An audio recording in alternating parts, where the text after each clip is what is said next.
Bismillahirrahmanirrahim. Assalamualaikum warahmatullahi wabarakatuh.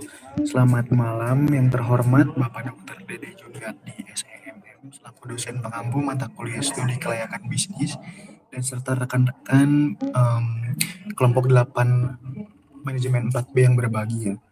Puji syukur marilah kita panjatkan kepada Tuhan Yang Maha Esa atas rahmat berupa kesehatan sehingga kita bisa berkumpul pada presentasi daring kali ini. Pada malam ini, saya Aldi Anggraito selaku moderator yang akan membantu jalannya presentasi. Di sini kami akan menyampaikan presentasi mengenai studi kelayakan bisnis usaha sate taichan. Dan sebelum penyampaian materi dimulai, izinkan saya untuk memperkenalkan anggota dari kelompok 8 yang terdiri dari saya sebagai moderator, kemudian ada Hana dan Kaila sebagai pemateri. Untuk mempersingkat waktu, langsung saja kepada pemateri 1, Saudara Hana dipersilahkan. Baik, terima kasih kepada Adi yang sudah mempersilahkan saya untuk membacakan materi. Di sini ada manajemen, di dalamnya ada nama perusahaannya, yaitu Kedai Sizzle and Spice Taichan. Nama pemiliknya itu kelompok 8, bidang usahanya itu makanan dan jumlah karyawannya 8 orang. Kemudian ada bagian pemasarannya, ada produk yang dipasarkan yaitu makanan, lalu sasaran konsumennya penduduk Kabupaten Kuningan usia 18-30 tahun dan wilayah pemasarannya di Kabupaten Kuningan. Untuk keuangannya, di sini ada total pembiayaan proyeknya sebesar 235.550.000, kemudian ada modal sendiri 34.525.000. Kemudian ada pinjaman yang diajukan senilai 120.205.000 rupiah. Jangka waktu pengembalian pinjamannya 5 tahun. Penjualan per tahun ini dalam rupiah adalah 450 juta rupiah. Keuntungan per tahunnya adalah 19.223.563 rupiah. Kemudian ada return on investment-nya 9% dan break even point-nya 81,3%. Next. Kemudian ada aspek umumnya. Di sini prospek pasar sate taichan ini. Sate taichan ini salah satu inovasi modern yang sedang mendapatkan popularitas yang besar dalam beberapa tahun terakhir di kalangan masyarakat Kuningan, khususnya anak muda dan pekerja kantoran. Kemudian di sini ada manfaat ekonominya. Dibukanya usaha kedai ini memberikan inovasi yang sangat kuat untuk perekonomian di Kabupaten Kuningan. Manfaat ekonominya seperti meningkatkan pendapatan pribadi, meningkatkan lapangan kerja. Next. Dan manfaat sosialnya adalah memberikan manfaat sosial berupa peningkatan literasi sosial, pemberdayaan masyarakat, meningkatkan akses kuliner variatif, dan dukungan kegiatan sosial. Next. Aspek pemasarannya di sini seperti yang telah dijelaskan tadi, jenis produknya itu makanan. Wilayah pemasaran itu kita mengambil di Jalan Aruji, Kertawinata, nomor 20, Kecamatan Kuningan.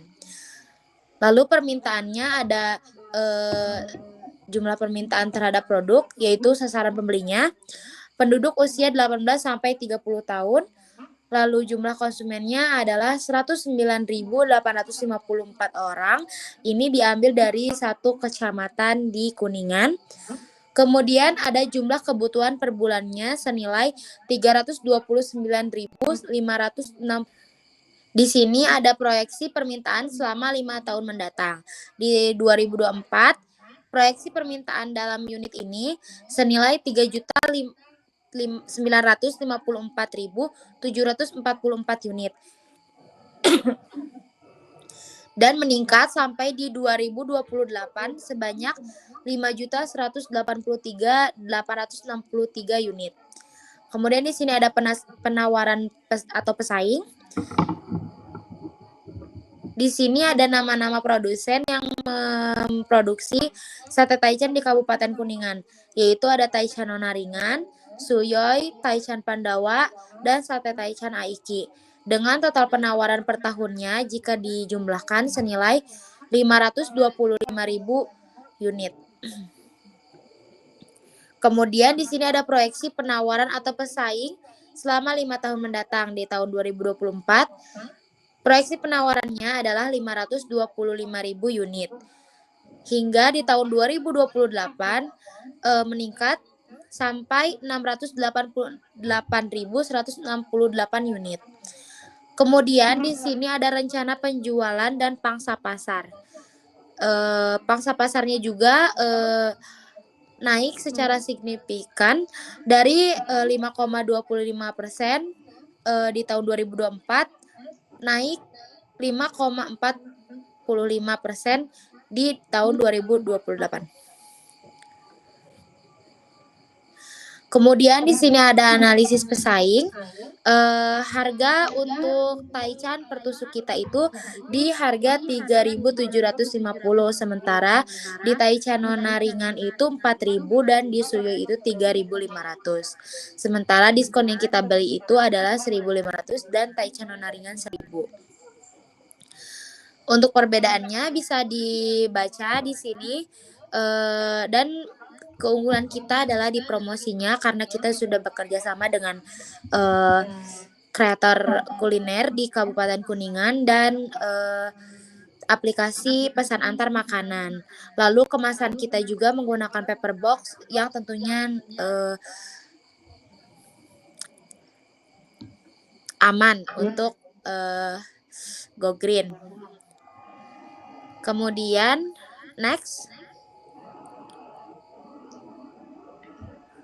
Ini yang siapa? Yang kamu, nanti aku yang orang sama SDM kalau nggak salah. Oh iya.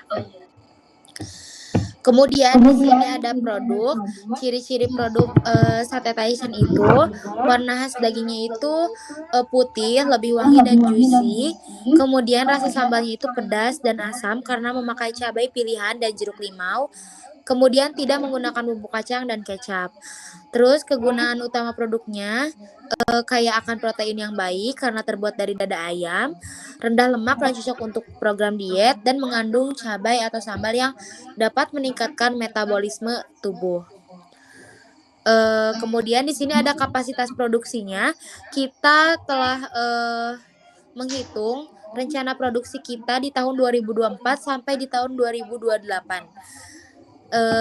Sebesar 180.000 unit dan terus meningkat sampai 244.888 unit. Untuk tanah kita tidak menyewa tapi sekalian dengan sewa bangunannya di Jalan Aruji itu sewa per tahunnya itu 30 juta rupiah.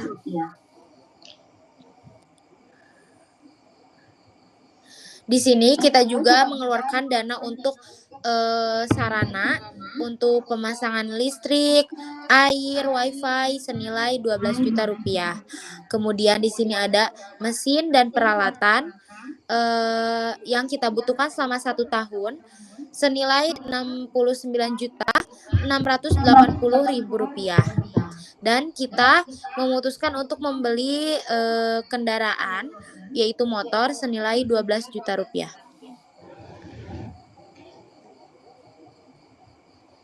Next.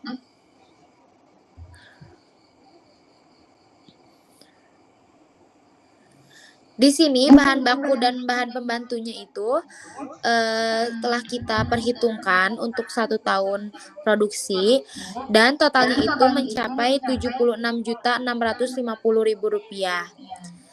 Untuk persyaratan pembelian bahan bakunya, yang pertama di daging ayam ini harus berwarna yaitu cerah, segar, dan tidak berbau amis atau berbau tajam lainnya. Kemudian kita membutuhkan dadanya itu dada filet. Kemudian untuk bumbunya itu harus fresh dan segar agar menjaga kualitas produknya juga. Untuk tenaga kerja langsung, di sini kita membutuhkan juru masak atau koki, kasir, cleaning service, dan pelayan. Untuk jumlahnya itu 6 orang, total gaji per tahunnya itu di 129 juta rupiah. Kemudian di sini ada biaya umum pabrik. Ini untuk menunjang kegiatan produksi seperti listrik, air, bahan bakar, dan pemeliharaan lainnya sebesar Rp16.400.000. Next. Mungkin cukup yang saya sampaikan. Saya kembalikan ke moderator. Untuk materi selanjutnya saya persilakan kepada saudari Kaila. Kepadanya dipersilakan. Izin melanjutkan pada bagian aspek organisasi dan SDM, nama perusahaan Sizzle and Spice Station, nama pemilik atau pimpinan kelompok 8, alamat kantor dan tempat usaha Jalan Aruji nomor 20 Kuningan. Berdirinya pada tahun 2024. Uraian jabatannya yang pertama direktur, jumlah orangnya 1, gaji per bulannya 7 juta, per tahunnya 84 juta. Yang kedua, manajer jumlahnya 1, gaji per bulannya 5 juta dan per tahunnya 60 juta. Jadi totalan per bulannya 12 juta 750 ribu dan totalan per tahunnya 144 juta. Yang selanjutnya perizinan. Jenis perizinan dari mulai izin prinsip di sini cuma izin prinsip dari instansi teknis, biayanya hanya 500 ribu. Selanjutnya kegiatan praoperasi semuanya totalnya 22.450.000 dan inventaris kantor dari mulai kursi staf sampai printer itu jumlahnya 20.600.000 dan perlengkapan kantor, alat tulis, buku, surat amplop dan lain-lain itu 2.550.000. Next, yang selanjutnya biaya proyek. Pada biaya proyek, total harta tetapnya modal sendiri 36.875.000 dan kreditnya 65.405.000. Total inventaris praoperasi modal sendirinya 22.450.000. Selanjutnya total biaya pokok produksi 222.050.000, total biaya usaha 447.050.000, total biaya operasi per 5 bulan 669.100.000, modal kerja 1 per dikali biaya operasi totalnya 133.820.000, total modal sendiri 40.146.000, kreditnya 93.674.000 dan total biaya proyek totalnya 258.550.000, modal sendirinya 99.471.000, kreditnya 159.079.000. Presentasenya totalnya semua 100%, modal sendiri 38%, kredit 62%. Next, pada rugi laba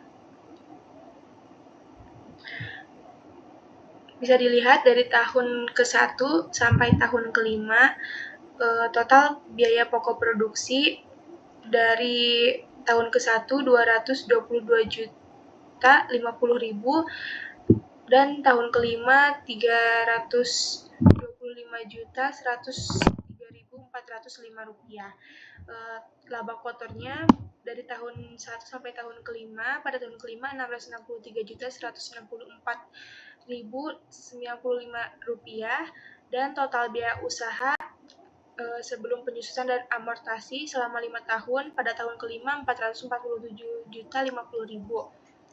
Total biaya usaha pada tahun pertama 450.230.972 rupiah dan meningkat pada tahun ke-5 450.230.972 rupiah.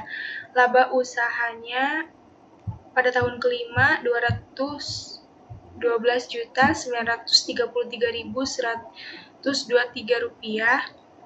Bunganya 50% pada tahun ke-5 84.970 rupiah Laba sebelum pajak pada tahun kelima Rp212.848.153. Pajaknya semakin menurun pada tahun kelima Rp51.354.446.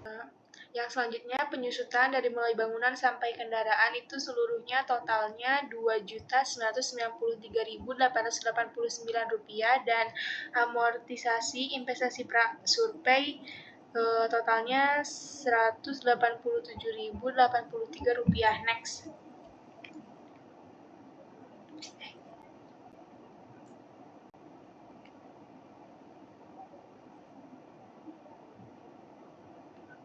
Emang aku lagi?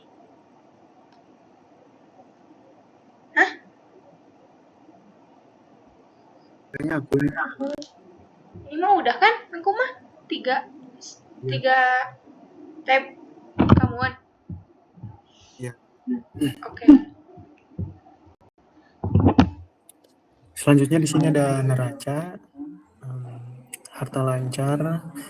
Total harta lancarnya dari tahun pertama sampai tahun kelima mengalami peningkatan dari 133.820.000 ke 354.683.193. Kemudian total harta tetap dari mulai tanah, bangunan, mesin, peralatan investasi kendaraan dan lain-lain. Total harta tetapnya 102.280.000 dari tahun 0 sampai ke tahun kelima, yaitu 102.280.000. Total harta tetapnya mengalami stabil atau stagnan dari tahun 0 sampai tahun kelima. Kemudian ada investasi praoperasi dari tahun 0 22.450.000 sampai ya masih tetap sampai tahun kelima 22.450.000. Kemudian di sini ada total hartanya keseluruhan dari harta lancar, harta tetap, investasi praoperasi dari tahun 0 258.550 sampai ke tahun kelima mengalami peningkatan 2 kali lipat, yaitu 463.508.331. Kemudian ada hutang dan modal. Totalnya dari tahun 0 93.674.000 sampai ke tahun kelima 40.146.000. Kemudian ada hutang jangka panjang, totalnya 65.405.000 dari tahun 0, dan pada tahun selanjutnya mengalami penurunan sampai Rp0. Di sini total hutang dan modal keseluruhannya dari tahun 0 258.550.000 sampai tahun kelima 861.392.331. Dan ROI atau laba atau total harta kali 100%-nya di sini tahun pertama sampai ke tahun kelima dari 0,6% sampai ke 18,7%. Kemudian di sini ada arus kas.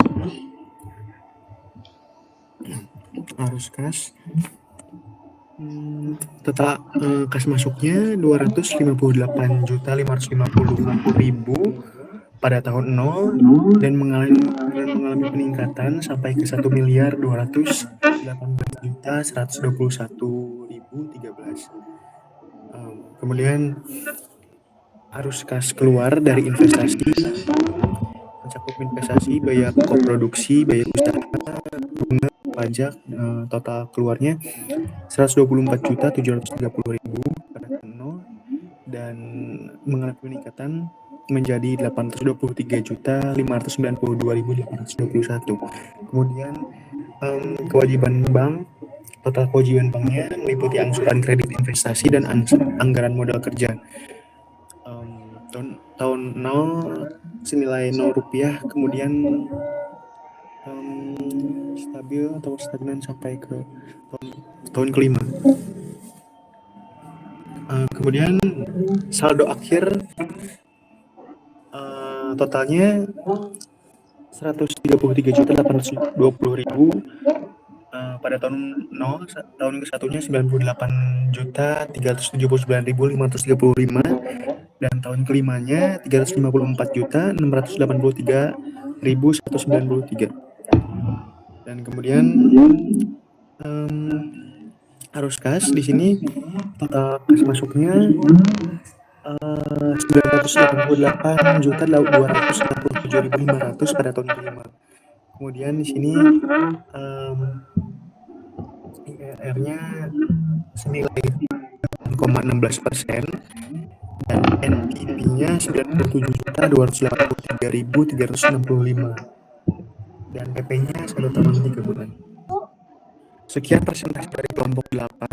Kurang lebihnya mohon maaf. Terima kasih atas waktunya. Wassalamualaikum warahmatullahi wabarakatuh.